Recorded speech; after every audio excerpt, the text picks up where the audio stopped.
Today we're going to be speaking about Paris Saint-Germain, the football club from France that's fairly new, made in 1970 after it were fused between two teams already. One that was created a year before but wasn't very successful because of financial problems. That's Paris FC, and Stade Saint-Germain that was established very long ago but didn't have much success.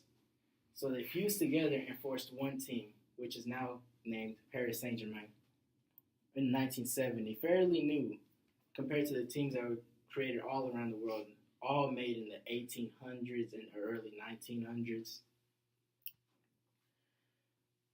Paris Saint-Germain, 2 years after they were created, was bought out by French fashion designer Daniel Hetcher in 1972. So with all that success, he was able to buy Paris Saint-Germain, become president, and just run the club for about 8 years. So yes, in 81, where he was banned from the team for plenty of scandals he was a part of.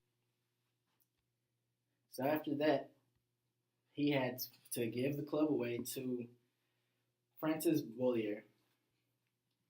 Cable television company Canal Plus buys out Paris Saint-Germain, giving them more finances than ever to an already rich club.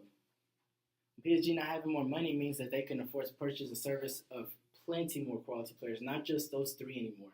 They had quality surrounding them, which elevated the club's status as once mediocre to now challenging for every cup that they were a part of.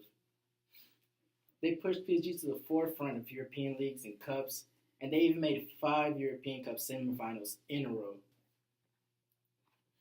Now, as you've seen and heard, most of the Parisian club's history has been influenced by money.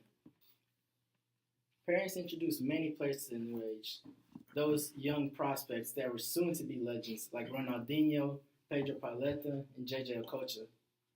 They were some of the main names in the new Paris Saint-Germain team of the early 2000s. They were just prospects at the time. They did not reach their potential until they left the club as well. And with such a young team and not many great players surrounding the greats, like Ronaldinho and such sort, the team began to struggle.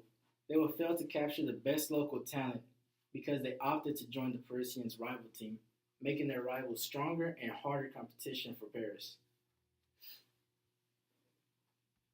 Paris Saint-Germain suffered a lot out of the field as well, with the mismanagement and crisis affecting the whole club.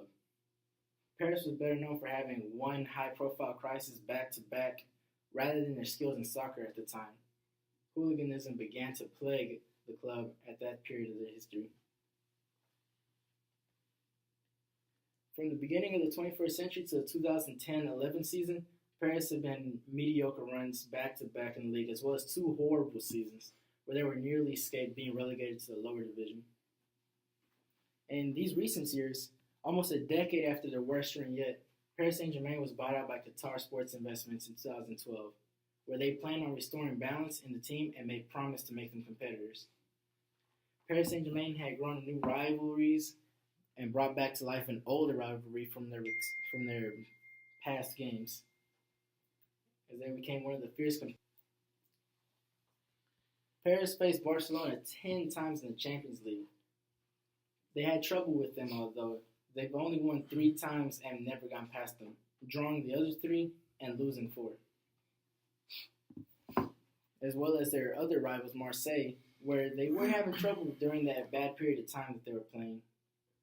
But as well, although Marseille does have an advantage on them, as they have 9 league titles from being made before them, as they were created in the early 1900s, so they have more history.